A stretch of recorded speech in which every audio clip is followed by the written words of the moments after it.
Hello everyone, let's start today's class. और आज का ये जो क्लास है ये बहुत ही बेसिक क्लास है। अगर मैं कि एक फिफ्थ क्लास के बच्चे से बोलूँगी do you know what ABCD is, ABCDEF, are you kidding me? तो वही हाल हमारा आज की इस क्लास में भी होने वाला है, क्योंकि आज हम डिस्कस करने वाले हैं द कैरेक्टरिस्टिक्स ऑफ कंपनी, जो सुन के शायद आपका भी मन यही करे मुझसे बोलने का, मैम आर यू किडिंग मी?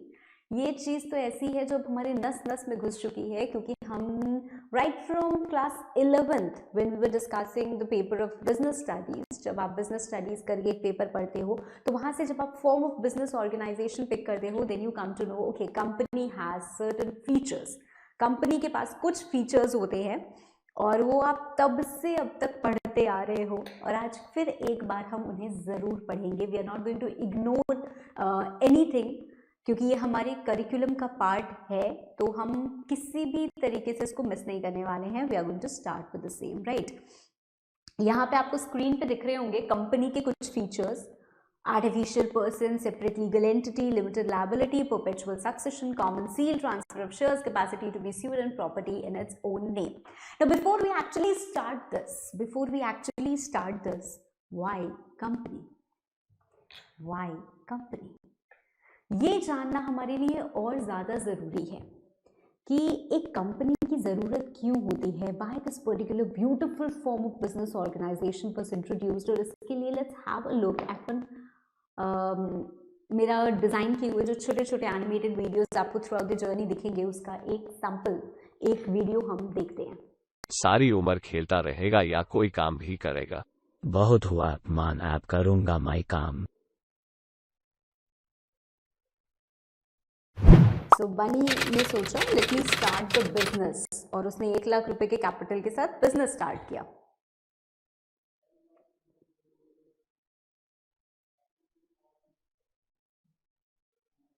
$5 लाख का लोन लिया, तो लुट गए, हाँ लुट गए। 1 लाख रुपए लगाया, पर 5 लाख रुपए बैंक को देने पड़ेंगे। कहां से देगा? अपनी पॉकेट से।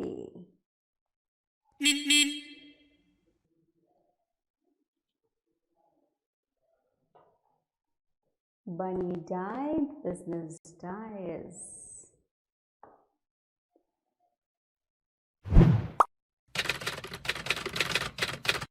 फिर उसने सोचा चलो पार्टनरशिप शुरू करते हैं हनी के साथ।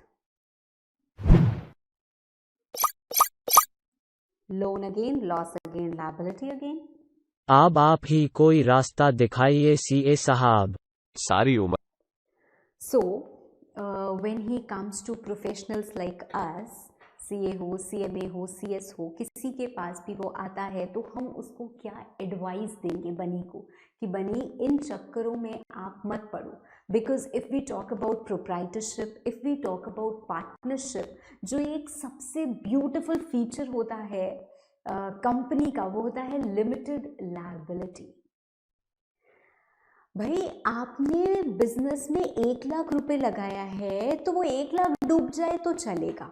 आपने बिजनेस में 1 लाख रुपए लगाया है और आपका घर बार सब बिक जाए तो क्या ये चलेगा? बिजनेस में ये नहीं चलेगा। सो बिजनेस को चलाने के लिए it's very important that there should be separate legal entity and there should be limited liability. Moreover, हम अगर एक बिजनेस सेटअप करते हैं, इमेजिन अंबानीज थे, मान लीजिए वीरू भाई अंबानी की अगर हम बात करें तो उनका अगर बिजनेस उनके साथ खत्म हो जाए तो क्या वो यंगर जनरेशन पे कुछ पास ऑन कर पाएंगे? नहीं। मैम कितना अच्छा होता, उनको भी हमारी तरह स्ट्रगल करना पड़ता तो। But legacy, moreover business is passed on to the to next generations, right?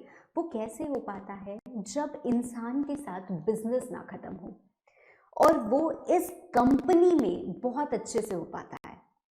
Company is such a form of business organisation which actually proves perpetual succession to be true in every sense. ठीक है, तो company के कुछ unique features हैं जो company को actually company बनाते हैं। तो जब बनी हमारे पास आएगा तो हम उसको क्या बोलेंगे?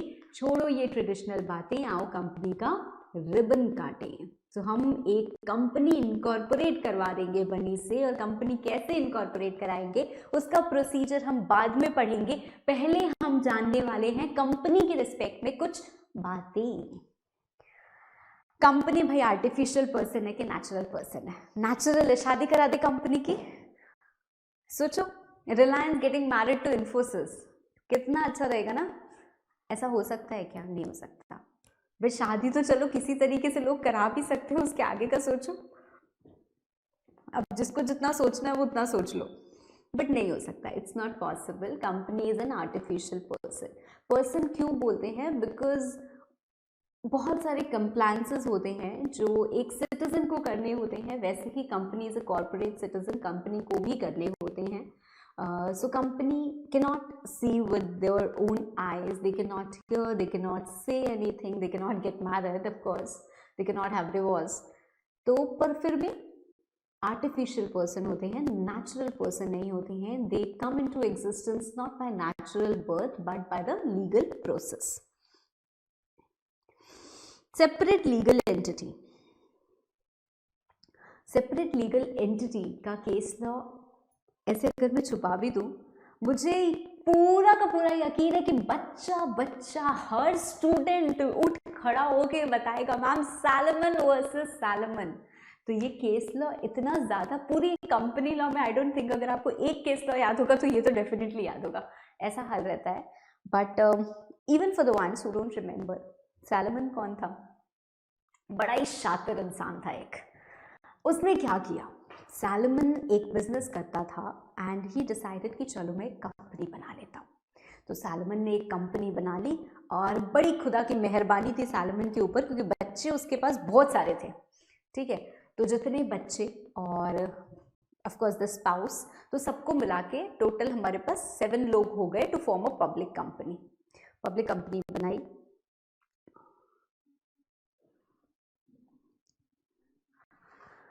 Salomon had a prosperous business of leather and boot. He formed a limited liability company. The shareholders were Salomon himself, his wife, his daughter and his 4 sons. So 5 kids, 6 and 7. Total 7 लोग हो गए Salomon के पास company बनाने के लिए। In house इतने लोग मिलकर कंपनी बन गई। ठीक है, पूरा का पूरा जो बिजनेस था वो कंपनी को ट्रांसफर कर दिया। सारे शेयर होल्डर्स के पास एक एक शेयर था, बाकी सारे शेयर सैलमन के पास थे। ठीक है, सैलमन ने क्या किया? जब बिजनेस ट्रांसफर किया, प्रोप्राइटरशिप बिजनेस था, बिजनेस ट्रांसफर किया टू अ कंपनी, तो कुछ शेयर्स लिए, कुछ डिबेंचर्स इशू कर लिए। I hope you are getting it. See this is not something जो मैं बहुत ज़्यादा आपको डिटेल में पढ़ाने वाली हूँ, and if you feel is the problem actually you can not. ये कौन है मैम? ये हंसते खेलते बच्चे हैं आपकी तरह। जब हम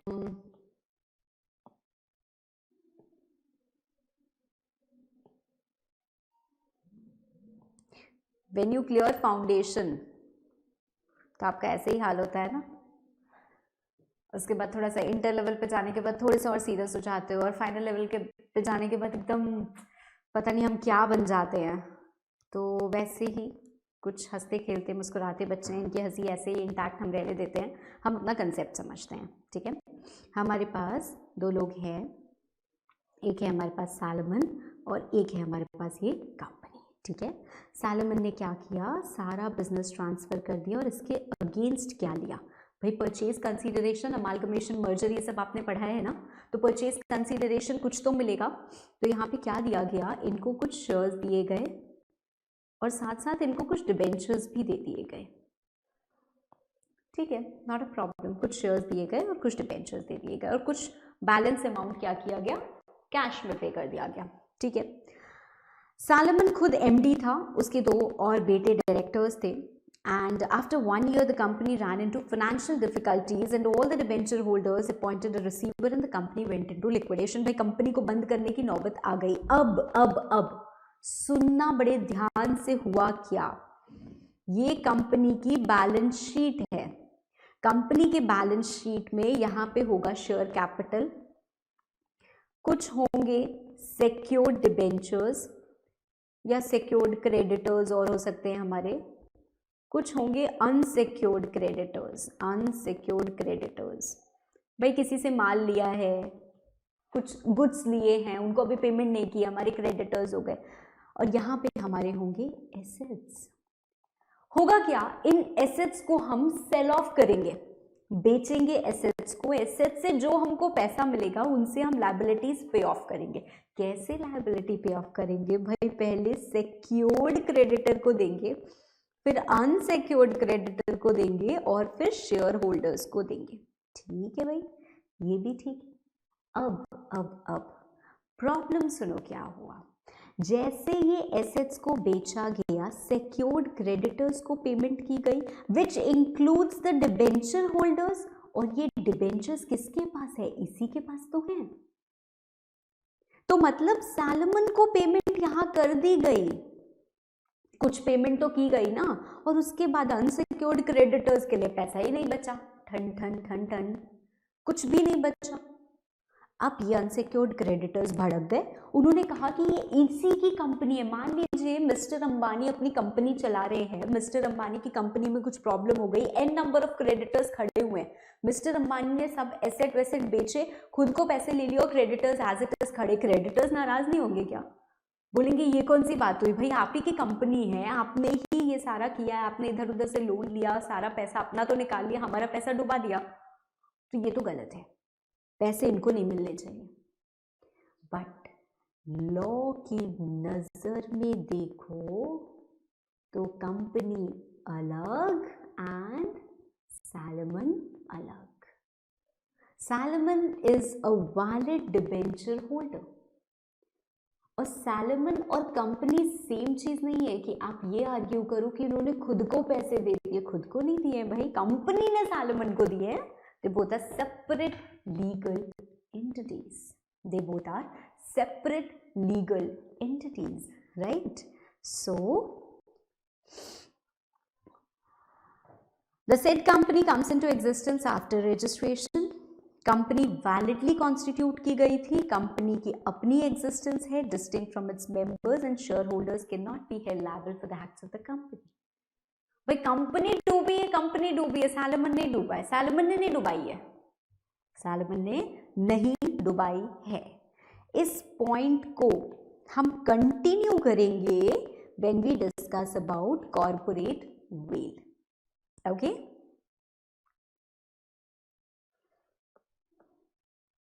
सो I think 2 features are already clear. पहला फीचर क्या हो गया हमारा, आर्टिफिशियल पर्सन, दूसरा हमारा फीचर हो गया सेपरेट लीगल एंटिटी। तीसरे फीचर पे आते हैं भाई, limited liability. All good, limited liability. कुछ हैंग कर रहा है क्या,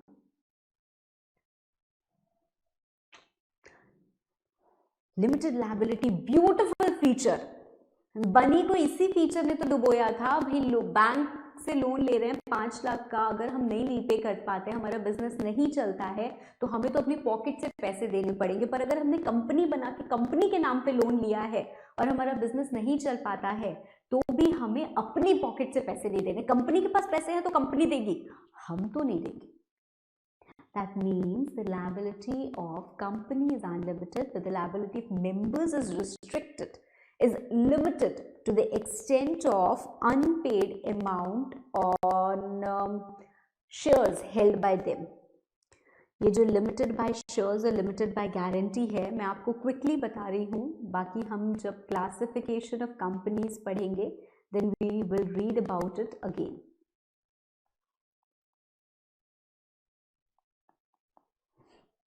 ठीक है, कंपनी कैसी हो सकती है हमारी, लिमिटेड बाय शेयर्स या लिमिटेड बाय गारंटी हो सकती है।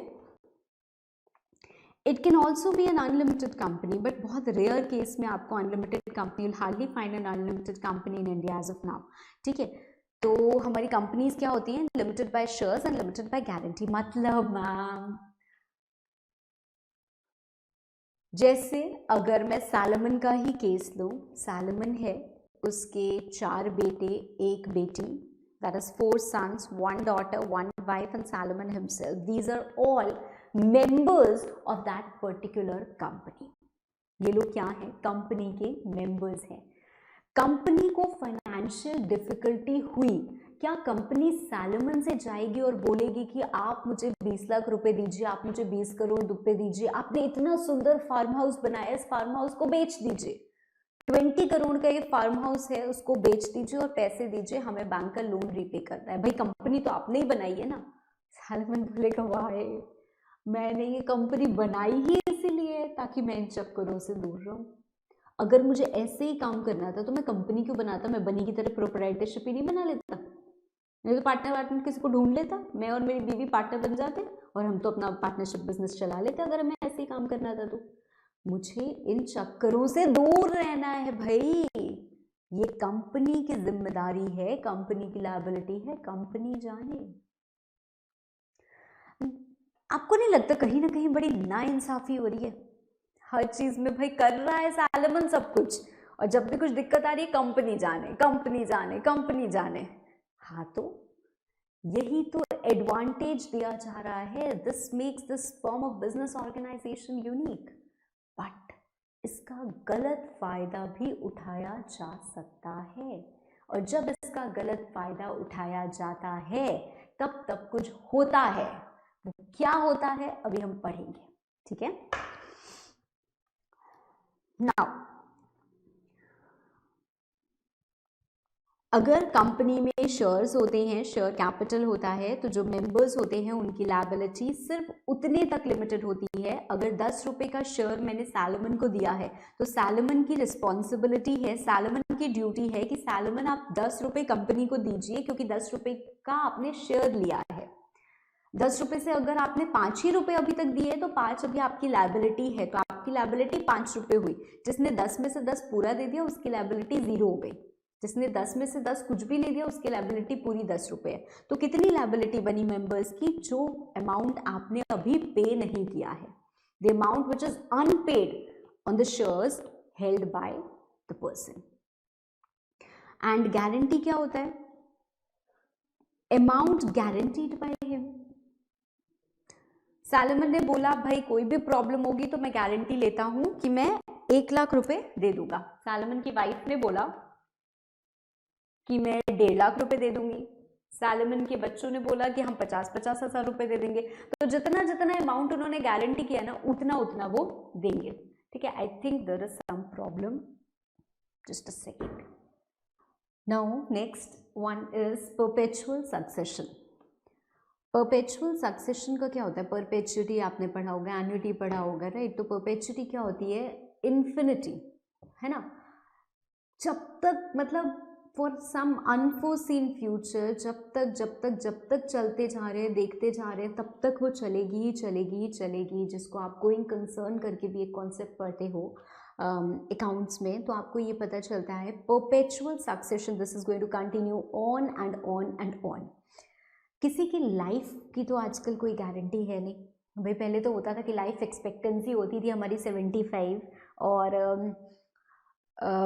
बाबा नाना जो हमारे एल्डरली लोग हैं, इनफैक्ट बहुत सारे ऐसे लोग होते थे जो 100 साल भी जीते थे।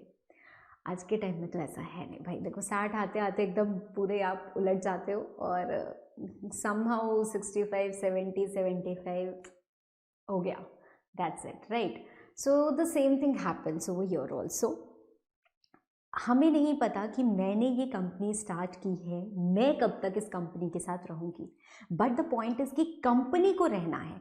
मैं हो सकता है आई मे चेंज, हो सकता है I may sell the company to someone else, हो सकता है I may transfer my shares to someone else, हो सकता है I may die, but the company is going to go on and on. So company goes on forever. Members may come, members may go, members may die.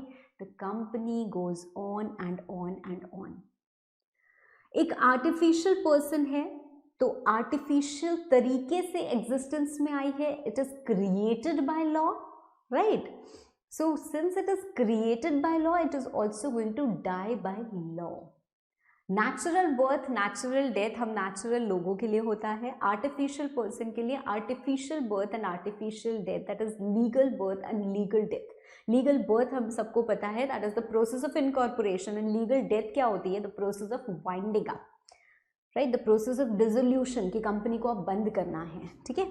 तो सिर्फ तभी ये company बंद होती है, अदरवाइज ये कंपनी चलती जाती है, चलती जाती है, चलती जाती है। Then comes your common seal. Common seal is something which is a stamp. Earlier it was mandatory, पहले के समय में कंपलसरी हुआ करता था कि कंपनी ने ये डॉक्यूमेंट बनाया, कंपनी ने ये भेजा है, इस पर स्टैंप नहीं है, इनवैलिड हो गया। कंपनी का ये चीज़ है, इस पर स्टैंप नहीं, इनवैलिड हो गया। बट अब वो कॉमन सील मैंडेटरी नहीं है। कुछ कंपनीज में अभी भी कॉमन सील होती है, कुछ कंपनीज में कॉमन सील नहीं होती। मैम जहाँ कॉमन सील नहीं होती वहाँ कोई तो साइन करेगा ना, क्योंकि कंपनी का सिग्नेचर कॉमन सील हो गया। कॉमन सील अब मैंडेटरी नहीं है, ज़रूरी नहीं है, ऑप्शनल है, हो भी सकती है, नहीं भी हो सकती। तो कंपनी का सिग्नेचर तो कॉमन सील था, तो अब कौन साइन करेगा? तो अभी मैं आपको पढ़ाऊंगी बाद में कि कौन साइन करता है, ठीक है। ट्रांसफरेबिलिटी ऑफ शेयर्स, ये भी एक यूनिक फीचर है कंपनी का। जैसे मैंने आपको बोला ना, मेंबर्स में चेंज, मेंबर्स बदल सकते हैं। मैंने कंपनी बनाई, ठीक है, मैंने कंपनी बनाई, मेरे पास कंपनी के 50 शेयर्स है। या सैलोमन की अगर बात करें तो सैलोमन के पास कंपनी को ऑलमोस्ट सारे शेयर्स थे।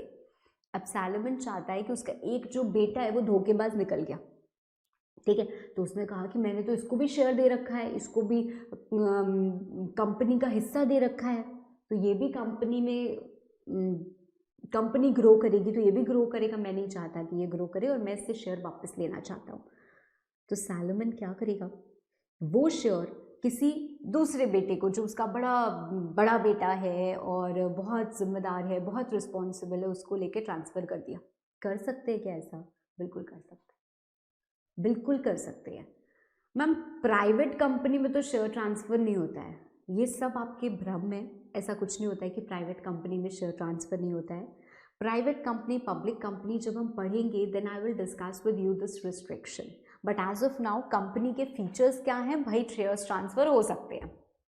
ओके, सो कंपनी के फीचर्स की अगर स्टार्टिंग से हम बात करें, आर्टिफिशियल पर्सन होती है कंपनी, सेपरेट लीगल एंटिटी होती है, परपेचुअल सक्सेशन होता है, लिमिटेड लायबिलिटी होती है, शेयर्स ट्रांसफ़र हो सकते हैं, कंपनी की प्रॉपर्टी अलग और हमारी प्रॉपर्टी अलग। इसके लिए एक केस लॉ भी होता है। केस लॉ तो खैर आपको हर ही जगह मिल जाएंगे। देखो एक चीज़ बताती हूँ।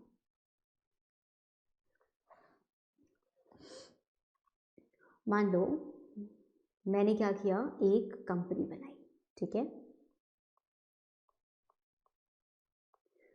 कंपनी का एक गोडाउन, उस गोडाउन में थे बहुत सारे मोबाइल फ़ोन्स, क्योंकि मैं इसी का बिज़नेस करने वाली थी। तो मैं मोबाइल फ़ोन्स को ख़रीद के उनको रिटेल स्टोर पे बेचने वाली थी, ये मेरा काम था। तो मैंने बहुत सारे मोबाइल फ़ोन्स गोडाउन में रख रखे थे। मुझे लगा कि यार ये गोडाउन में तो आग वाग लग सकती है, इलेक्ट्रॉनिक सामान है, ज़रा सा होगा तो ख़राब हो जाएगा पूरा, मुझे बड़ा लॉस हो जाएगा।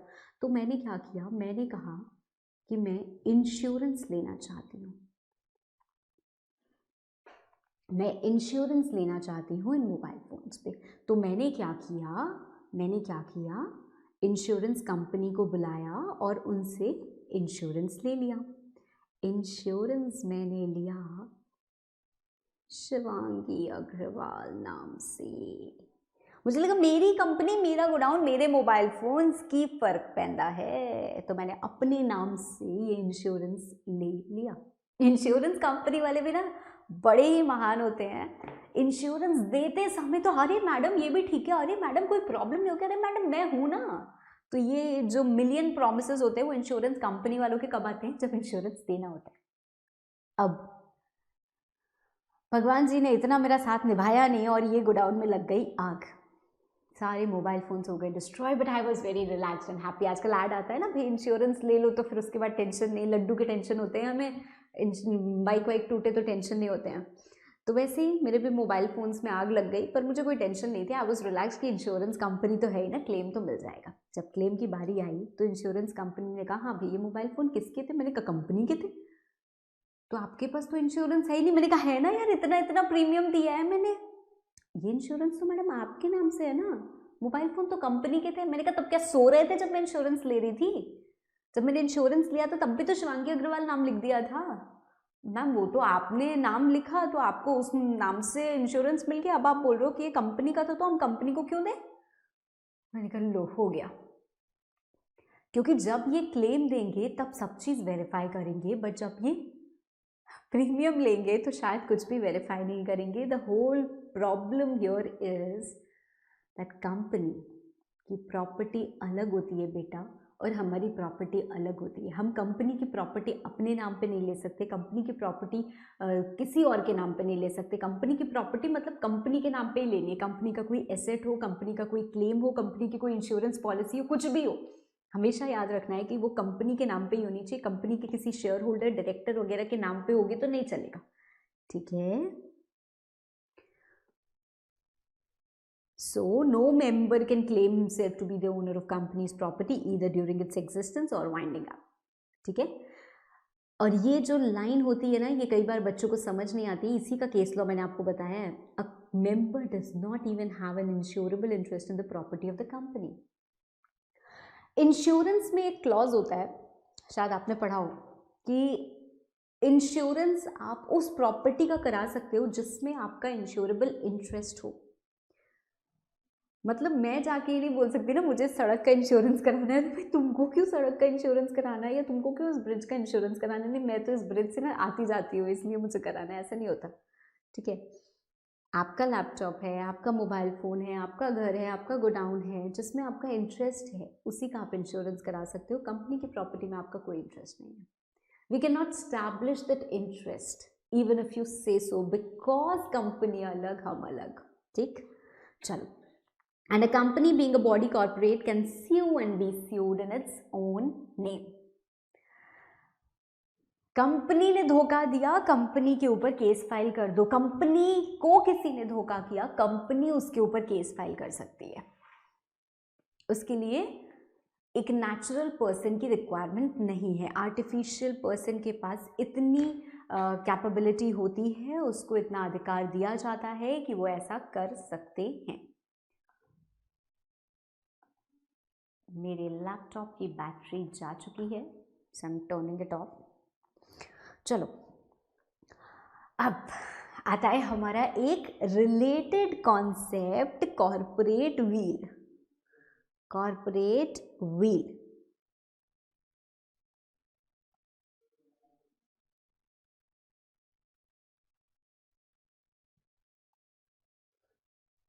पर्दे में रहने दो, पर्दा ना उठाओ। सुना है आपने? पर्दा जो उठ गया तो राज खुल जाएंगे। इसका एक क्लासिक एग्जाम्पल हुआ करता था, ऑल्दो मेरे पास यहाँ पे ना फोटो नहीं है, नहीं तो मैं आपको फोटो से दिखाती तो शायद आपको और मज़ा आता। बट इमेजिन, थोड़ा सा इमेजिन करिए, ये दो लोग हैं। इमेजिनेशन आपका अपना होना चाहिए, ठीक है। ये दो फोटो मैंने बनाई है। यहाँ पे फोटो में है Manmohan. I will refrain from using surnames just to be on the safe side, क्योंकि आजकल आप लोग ना कुछ भी वायरल कर देते हो, तो भैया बड़ा सोच समझ के बोलना पड़ता है। लाइव क्लासेस में ना ये ऐसा नहीं हुआ करता था। चलो खैर, ये है मिस्टर मनमोहन, मिस्टर मनमोहन, और ये हैं सोनिया। अब सोचो, शायद आधे बच्चे अभी तक समझ गए होंगे कि मैं क्या करना चाहती हूँ और क्यों करना चाहती हूँ, या मैं क्या लिख रही हूँ या क्या समझाना चाहती हूँ। Try to listen to me very carefully. इतनी प्रॉब्लम्स हमने आइडेंटिफाई की कि मैम सैलमन ने कंपनी बनाई, सैलमन उस कंपनी का डायरेक्टर था, सैलमन ने उस कंपनी में पैसे लगाए, हर एक चीज़ सैलमन कर रहा था, फिर भी सैलमन ने लोगों को धोखा दिया और खुद पैसे लेके निकल गया। जैसे आपने अंबानी का केस बताया, ऐसा ही हुआ, ठीक है। The same case, let's say हमारी कंट्री है। हमने ये दो सेपरेट लीगल एंटिटीज हुए, दो सेपरेट एंटिटीज हुए। Manmohan is the front face, जो हमें दिख रहा है कि सब चीज़ कर रहे हैं, ठीक है। ये किया, ये पॉलिसी लाई, ऐसा किया, ये अबॉलिश कर दिया, ये कर दिया, वो कर दिया। लेट्स से फॉर एग्जाम्पल कुछ भी किया, हमें क्या दिखा, ये कर रहे हैं, ठीक है। और अगर कुछ गलत होगा तो क्या हम सोनिया के पास जाएंगे कि आपने ऐसा किया? सोनिया बोलेगी मैंने क्या किया भाई, वो तो जो किया उसने किया। Do you agree with me? Same case applies to a company. भाई कंपनी है फ्रंट फेस, कंपनी कर रही है, कंपनी अलग एंटिटी है, उसके पीछे उसको कठपुतली बना के नचाने वाला कोई भी हो, उसको रास्ता दिखाने वाला, उसको चलाने वाला कोई भी हो, it doesn't matter, it absolutely doesn't matter. हमें कौन दिखेगा करने वाला? मनमोहन। हमें कौन दिखेगा करने वाला? कंपनी। और जब कंपनी कर रही है तो भाई पेनाल्टी, लायबिलिटी सब चीज कंपनी की ही होगी। पर कई बार ऐसा होता है कि धोखे हो रहे हैं, लूप होल्स आ गए लॉ में, क्योंकि सबको दिखा रहे यार कंपनी के नाम पे ना कुछ भी कर लो, एक कंपनी खोलो, लोन लो, पैसा लो, भाग जाओ। कंपनी समझे, कंपनी की लायबिलिटी आ जाएगी, हम तो बच जाएंगे क्योंकि कंपनी अलग और हम अलग। तो बोला गया कि you can not do away like this, इतना कन्वीनियंट है, इतना ईजी नहीं होगा। We do understand that there is a curtain, एक पर्दा है किसके बीच में? कंपनी और कंपनी चलाने वालों के बीच में एक कर्टन है, एक कर्टन है, एक व्हील ऑफ इनकॉर्पोरेशन है। Okay, that the members are different from the company, the directors are different from the company, the one who runs the company is different from the company itself. So this is a wheel of incorporation which protects the members कि कोई भी liability आएगी। अरे भाई company ने annual return file नहीं किया, अगर हम अपना इनकम टैक्स रिटर्न फाइल नहीं करेंगे तो पेनाल्टी हम भरेंगे। अगर कंपनी इनकम टैक्स रिटर्न नहीं फाइल करेगी, अगर कंपनी अपना एनुअल रिटर्न नहीं फाइल करेगी, I will not go to the income tax act right now, we are discussing companies act. अगर कंपनी अपना एनुअल रिटर्न नहीं फाइल करेगी तो पेनाल्टी कंपनी भरेगी, हम नहीं भरेंगे। पर अगर आइडियली सोचो तो बेटा हो क्या रहा है, कंपनी की थोड़ी ना आंख नाक मुंह कान है कि उसको कैलेंडर देख लेगी कि अच्छा लास्ट डेट थी आज। लास्ट डेट किसको दिख रही है? कंपनी चलाने वालों को दिख रही है। गलती तो कंपनी चलाने वालों की ही है, पर हमने कहा कि ये गलती हम माफ कर देंगे, आपको लायबल नहीं ठहराएंगे। At places they are also liable of course, उनके ऊपर भी ऑफिसर इन डिफॉल्ट होते हैं तो उनके ऊपर भी बहुत सारी पेनल्टीज लगती हैं। बट अगर आपने गुनाह किया तो भाई हमें ये पर्दा उठाना पड़ेगा और देखना पड़ेगा कि सच में वो पीछे कौन है। यही है वो इंसान जो इसके पीछे रिस्पॉन्सिबल है। तो उसको हमें ढूंढना पड़ेगा और उसको हमें पेनलाइज करना पड़ेगा, उसको हमें सज़ा देनी पड़ेगी, राइट। तो जैसे हमारा पपेट शो होता है ना, जिसमें हमें दिखता नहीं है कि पपेट्स को घुमा कौन रहा है, चला कौन रहा है, वैसे ही ये पपेट्स और कुछ नहीं हमारी कंपनी है। अरे देखो ये गिर गया, अरे देखो ये ग्रीन वाला ऐसे गया, अरे देखो ये पिंक वाला राइट को टर्न किया, ये सब हमें दिखता है। But at times we need to have a look at this कि किसने गिराया, क्या जान के गिराया, समझ गए आप? So that is exactly what corporate wheel means. A company in law is distinct from its members. The principle is called as a wheel of incorporation. Corporate wheel का मतलब होता है कि members को एक protection मिल रहा है कंपनी के एक्शन के। अगर कंपनी को कोई डेट होती है, लायबिलिटी होती है, तो members उसके लिए लायबल नहीं होंगे, right?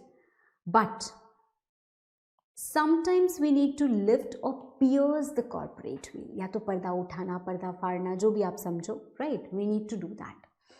So in certain situation, law disregards the corporate entity and instead pays regard to the individual members behind the legal facade. It is known as lifting of corporate personality. तो कई बार हमें ये जो मुखौटा पहने, mask पहने company है, इस मास्क को उतारना पड़ता है और देखना पड़ता है कौन एक्चुअल में वो कंपनी चला रहा है, ताकि हम उसको लायबल ठहरा सकें। In general situation the person will not B liable, fine. Now इसके लिए ना हम दो चीज़ें पढ़ते हैं। दो चीज़ें कौन सी पढ़ते हैं? एक हम पढ़ते हैं स्टैट्यूटरी प्रोविजंस और एक हम पढ़ते हैं judicial interpretations. Okay, statutory provisions को यहाँ पे रिप्रोड्यूस नहीं किया गया है, द रीजन बीइंग स्टैट्यूट मतलब क्या होता है? Law, act, right. तो कंपनीज एक्ट में ऐसा आप कई जगह देखोगे, you will see at a lot of places कि यहाँ पे हम कंपनी के साथ साथ कौन रिस्पॉन्सिबल है, the person who is responsible is also penalised, the person who is responsible is also penalised. इसका एक क्लासिक एग्जाम्पल आपने देखा होगा, misstatement in prospectus which we have already studied. Prospectus में अगर गलती आई तो कंपनी के साथ साथ ये पर्सन रिस्पॉन्सिबल होते हैं जिसने प्रोस्पेक्टस बनाया। Clear? So statutory provisions we are not discussing here right now. We'll discuss the judicial interpretations कि कई बार जब ऐसा हुआ, जैसे मान लीजिए अगर मिस्टर अंबानी ने ऐसा कुछ किया कि कंपनी बंद कर रहे हैं, सबका पैसा खा गए और अपना खुद पैसे ले लिए और भाग गए, अब क्या वो लोग शांत रहेंगे? जो अनसिक्योर्ड क्रेडिटर्स वगैरह हैं वो क्या शांत रहेंगे? नहीं, वो कहाँ जाएंगे? हमारे पास तो आ नहीं सकते भाई, हमारे पास इसका कोई सोल्यूशन नहीं है, तो वो जाएंगे कोर्ट के पास। तो कोर्ट का दरवाज़ा जाके खटखटाते हैं और कोर्ट उनको बोलता है बताइए, प्रॉब्लम बताइए अपनी। देन दे डिस्कस कि ऐसा ऐसा हमारे साथ हुआ है। अब कोर्ट क्या करेगा? पूरी प्रोसीडिंग, कोर्ट दोनों पार्टीज की बातें सुनेगा और लास्ट में इस कंक्लूजन पे आएगा कि भाई ऐसी सिचुएशन में हमें डिसरिगार्ड करना पड़ेगा इस फैक्ट को कि ये दोनों सेपरेट लीगल एंटिटी है। भाई हटाओ ये मुखौटा, lift the corporate wheel and let's look behind the real persons जिन्होंने ये फ्रॉड किया है। इनको लायबल ठहराएंगे, इनको पेनलाइज करेंगे, इनसे रिकवरी करेंगे, इनसे पैसे लेने पड़ेंगे। हो सकता है एंड हो सकता है ऐसा ना भी हो। तो कई बार जुडिशियल केसेस जब पहुंचे कोर्ट में, तो कोर्ट में जज ने ये फैसला सुनाया कि हटाओ ये व्हील ऑफ इनकॉर्पोरेशन। तो ऐसे कुछ क्लासिक केसेस भी हम पढ़ने वाले हैं अंडर जुडिशियल इंटरप्रिटेशंस, राइट? कि ऐसे कुछ केसेस कोर्ट के पास पहुंचे थे एंड द कोर्ट ने ये डिसीजन लिया। ओके, सो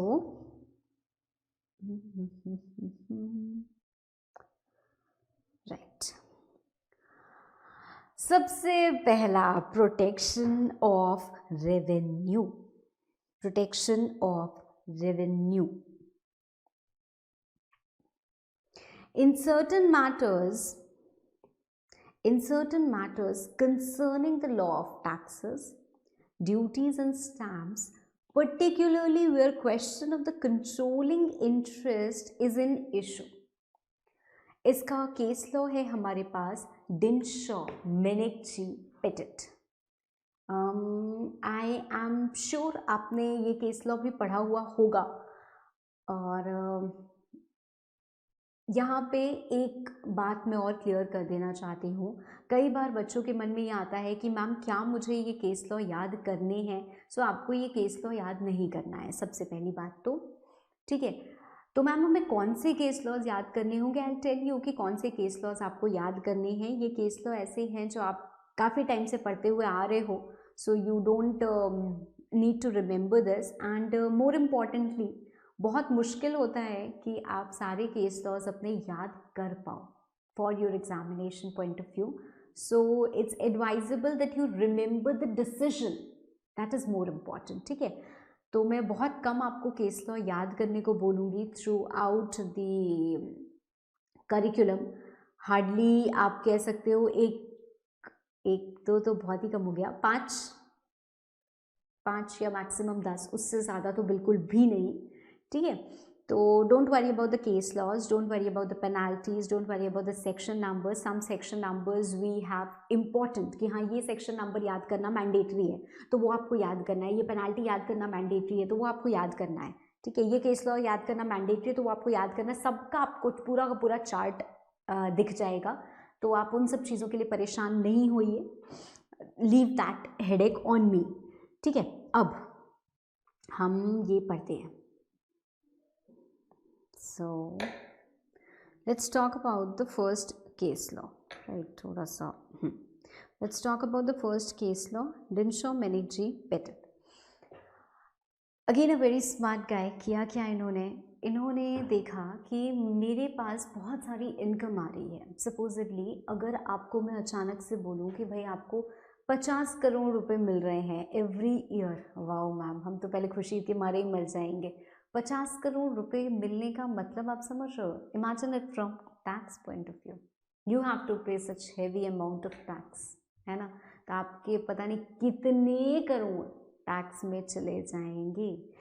तो just to evade from tax what he did is 4 companies बनाई इन्होंने. शेल कंपनीज, फेक काम, मतलब उन कंपनीज में कुछ भी काम नहीं था.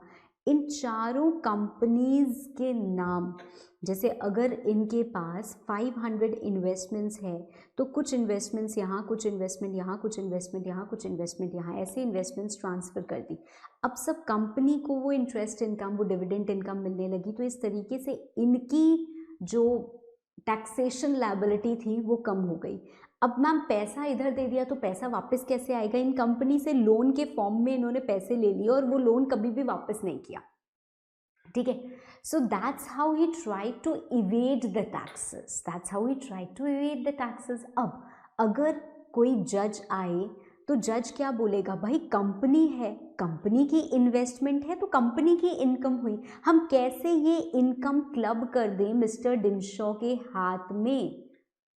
We can not do that because company अलग और ये अलग, तो ये सेपरेट लीगल एंटिटी है. बट जब इनको असली चेहरा दिखाया गया डिनशॉ जी का, तो जज ने कहा कि हटाओ ये पर्दा, आज से ये कंपनी और डिनशॉ एक हुए, just for this particular purpose. तो ये जो इनकम है ये डिनशॉ जी की ही इनकम मानी जाएगी. Accordingly he will have to pay taxes, right? So the court disregarded the corporate personality in this particular case. Next, अगला हम देखते हैं determining the enemy character of the company. Daimler Company Limited versus Continental Tire and Rubber Company Limited. जी देखो, अब इस particular case में क्या हुआ, भाई हमारे पास एक कंपनी है और वो कंपनी बनी है इंग्लैंड में. वो कंपनी कहाँ बनी है, इंग्लैंड में बनी है. बट इसके जितने भी मेंबर्स हैं ये सारे जर्मन रेसिडेंट्स हैं. ठीक है, ये सारे क्या हो गए, जर्मन रेसिडेंट्स हो गए. मान लीजिए ये कंपनी हमारी इंग्लैंड की है, पर ये जितने भी इसके शेयर होल्डर्स हैं ये सारे क्या हो गए, जर्मन रेसिडेंट्स हो गए. ठीक है, कोई प्रॉब्लम नहीं है. प्रॉब्लम कब शुरू होती है, प्रॉब्लम शुरू होती है जब आपने इंडियन कॉन्ट्रैक्ट एक्ट में एक टर्म पढ़ा होगा वॉर, एंड इनफैक्ट एक टर्म पढ़ा होगा alien enemy. When two countries are at war, the companies or the entities of those two countries cannot enter into a contract with each other. They cannot enter into a contract with each other, right? तो problem यहाँ पे भी यही आई कि although company भले ही England की दिख रही हो, इसको चलाने वाले तो सारे के सारे जर्मन रेसिडेंट्स हैं. इसको चलाने वाले तो सारे के सारे जर्मन रेसिडेंट्स हैं. अब यहाँ की कंपनी भाई एक और मान लीजिए इंग्लैंड कंपनी से परचेज सेल का कुछ ट्रांजैक्शन करती है, तो क्या प्रॉब्लम है, प्रॉब्लम ये है कि ये जो पैसा है ये इस कंपनी के पास नहीं, ये इस जर्मन के लोगों के पास जा रहा है. Which should not happen, which should not happen. तो ऐसी सिचुएशन में भी the corporate wheel is lifted, the corporate wheel is lifted. Next is Smith, Stone and Knight Limited versus Lord Mayor etc. of Birmingham. Now इस case में क्या हुआ था,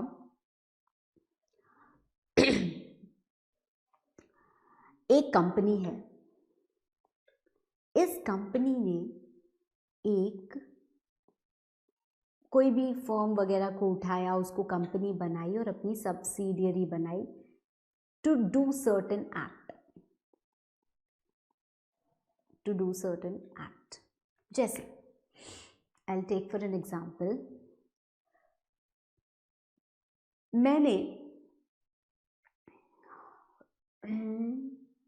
मैंने आपको बुलाया, ठीक है, और आपको बुला के मैंने कहा कि एक मेरा काम कीजिए। आपने कहा यस मैम, ऑफ कोर्स, आप जो बोले हम वो करने को तैयार हैं।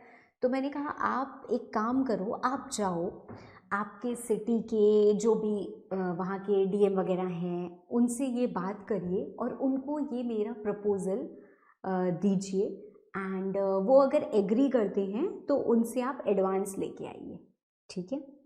आप गए, आपने वो सारी बातचीत की और उन्होंने एग्री कर लिया, ठीक है, और आप एडवांस आपको मिल गया।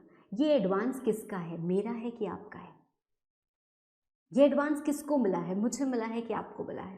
भाई मुझे मिला है। क्यों? क्योंकि आप तो मेरे एजेंट की तरह वहाँ काम करने गए थे ना। सेम केस यहाँ पे भी हुआ है भाई। हम एक कंपनी ने दूसरी सब्सिडियरी को एक पर्पस के लिए बनाया, एक फर्म को सब्सिडियरी में बनाया, ये काम कराया, तो अब जो कॉम्पेंसेशन का हकदार है वो ये कंपनी है। क्यों? क्योंकि वो सब्सिडियरी जो है मात्र इसकी एक एजेंट है ऐसा करने के लिए। Okay, so there was an action for compulsory acquisition of the business premises of the subsidiary। तो इस पे जो compensation मिलना था इसका हकदार वो सब्सिडियरी कंपनी नहीं थी बल्कि वो पेरेंट कंपनी थी। देखो compensation भी उस हिसाब से मिलता है। अगर एक छोटा सा पर्सन है, मान लीजिए एक कोई गरीब इंसान है, एक गरीब इंसान का ये लैंड है, तो गवर्नमेंट क्या करेगी? गवर्नमेंट उसको कहीं ना कहीं प्रेशराइज करेगी और उससे वो लैंड कंपल्सरीली एक्वायर कर लेगी, may be at a lesser price, ठीक है। बट अगर यहाँ पे कोई बहुत पावरफुल पर्सन है तो उसको ज़्यादा ऑफर करना पड़ेगा कि नहीं करना पड़ेगा? Just an example, please don't get into the details. नहीं मैम, गवर्नमेंट तो सबके लिए एक होती है, सबको एक सा कॉम्पनसेशन ऑफर होता है। मैं आपसे जनरल चीज़ बात कर रही हूँ, ठीक है। तो कई बार ऐसा भी होता है, बेस्ड ऑन द मेरिट्स आपका कॉम्पनसेशन बढ़ जाता है। तो यहाँ पे द पॉइंट इज कि parent company was entitled to compensation. क्यों? क्योंकि सब्सिडियरी ऑल्दो एक अलग कंपनी है, फिर भी it will not be treated as separate legal entity, क्योंकि वो एक एजेंट की तरह काम कर रही थी, ठीक। Next, state officer UT Chandigarh versus ACs information technologies limited. Now again अगर हम इस पर्टिकुलर केस में बात करें तो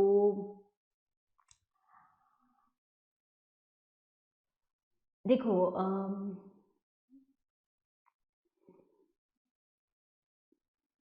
how do I explain you in a short? Let's say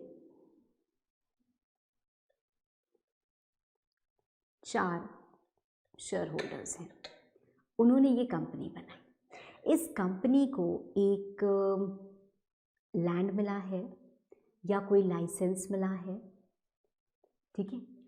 ये लाइसेंस या लैंड इनको 10 इयर्स के लिए मिला है और बोला गया है 10 साल तक अब इसको ट्रांसफ़र नहीं कर सकते। मतलब ये इस कंपनी के पास ही रहेगा। This can not be transferred to anyone else, this can not be transferred to anyone else, ठीक है भाई। नहीं कर सकते तो नहीं कर सकते। अब इन शेयर होल्डर्स ने क्या किया, अपने शेयर्स को ही ट्रांसफ़र कर दिया किसी दूसरी कंपनी को। तो ये जो लैंड लाइसेंस सब चीज़ थी ये दूसरी कंपनी के पास चली गई कि नहीं? Ideally they could operate, they could do whatever they want to. तो ये प्रॉब्लम आपको नहीं लग रहा कि हो गई? ऐसी सिचुएशन में जज ने कहा कि भाई ठीक है, मेंबर्स अलग, वो जो चाहे कर लें, कंपनी अलग, पर ऐसी सिचुएशन में हम इन दोनों को एक मानेंगे और इन्होंने जो अपने शेयर्स ट्रांसफ़र किए हम मानेंगे कि ये कॉन्ट्रावेंशन है लाइसेंस ट्रांसफ़र करने का, and this can not be done. Clear? देखो, मैं शॉर्ट में आपको ये सारी चीज़ें बता रही हूँ, ये सब चीज़ें आपने पहले पढ़ रखी हैं, you have studied this before, so I don't want to get into हाँ ये ऐसे वो वैसे, इतना ज़्यादा डिटेल में मैं नहीं पढ़ाऊँगी। और मैंने आपको ये भी बोला है कि you don't have to learn all this case laws, right. चलो नेक्स्ट है हमारा जोन्स वर्सेस लिपमैन। इसके लिए बस फ्रॉड, कहीं पे भी अगर फ्रॉड हो रहा है भाई, अगर आपका इंटेंशन था टू डिफ्रॉड समवन, अगर आपने कंपनी बनाई ही इसलिए है कि आप किसी को धोखा दे सके, तो फिर धोखे के केस में तो पर्दा तुरंत उठ जाता है और फिर हम एक्चुअल पर्सन को देखेंगे. And the last point over here, companies avoiding legal obligations और वेलफेयर लेजिस्लेशंस.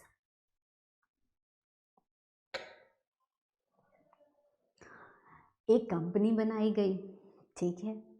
उस कंपनी के पास क्या था? उस कंपनी को बड़ी सारी इनकम मिल रही थी बहुत सारी जगह से, और कंपनी का जितना भी नेट प्रॉफिट होता है उसके बेसिस पे कंपनी बोनस देती है अपने वर्कमैन को. हमारे पास इंडस्ट्रियल लॉज हैं, बहुत सारे इंडस्ट्रियल लॉज हैं जो हमें डिसाइड करता है. आपने एक एक्ट पढ़ी होगी, payment of bonus act, right? तो we have different industrial laws which actually determine कि हमें कम से कम इतना बोनस देना है अपने वर्कमैन को. This is something which is a statutory obligation. ये आपका लेजिस्लेचर कहता है करने को और आप इससे बच नहीं सकते, ये आपको करना ही पड़ेगा, ठीक है. कंपनी ने सोचा भाई हर साल मुझे इतना बोनस देना पड़ता है, इससे बेटर मैं काम करती हूँ कि ये जो मेरी सोर्स ऑफ इनकम है, कि मुझे डिविडेंड इंटरेस्ट वगैरह जो मिल रहा है, इस सारी इन्वेस्टमेंट्स को मैं एक दूसरी कंपनी बना के वहाँ ट्रांसफ़र कर देती हूँ. इससे होगा क्या? इस कंपनी का जो प्रॉफिट है वो कम हो जाएगा एंड अकॉर्डिंगली मुझे बोनस नहीं देना पड़ेगा. कंपनी अगर सिर्फ अपने स्टैट्यूटरी ऑब्लिगेशन, अपने लीगल ऑब्लिगेशन से बचने के लिए कंपनी बनाती है, तो हम मानेंगे ये कंपनी और ये कंपनी दोनों अलग अलग नहीं हैं, दे आर सेम. और इस कंपनी की इनकम मतलब इस कंपनी की इनकम दोनों को क्लब करो, उस पर बोनस कंप्यूट करो और वर्कमैन को दो ताकि वो वापस से खुशी से लहरा सकें. Get it? So my dear, हमने आज के क्लास में क्या क्या पढ़ा? हमने आज के क्लास में फीचर्स पढ़े. Artificial person, separate legal entity, limited liability, perpetual succession, common seal, transferability of shares, capacity to be sued and sue, property in its own name. Apart from that, we also discussed corporate will, and in certain statutory provisions it may be lifted, under certain judicial interpretations it may be lifted. Judicial interpretations के हमने बहुत सारे cases पढ़े हैं कि कब कब corporate wheel lift हो सकती है. आपके लिए याद रखना क्या ज़रूरी है, रेवेन्यू को प्रोटेक्ट करने के लिए, enemy character, alien enemy determine करने के लिए. इस केस में अगर हम बात करें, when subsidiaries act as agent,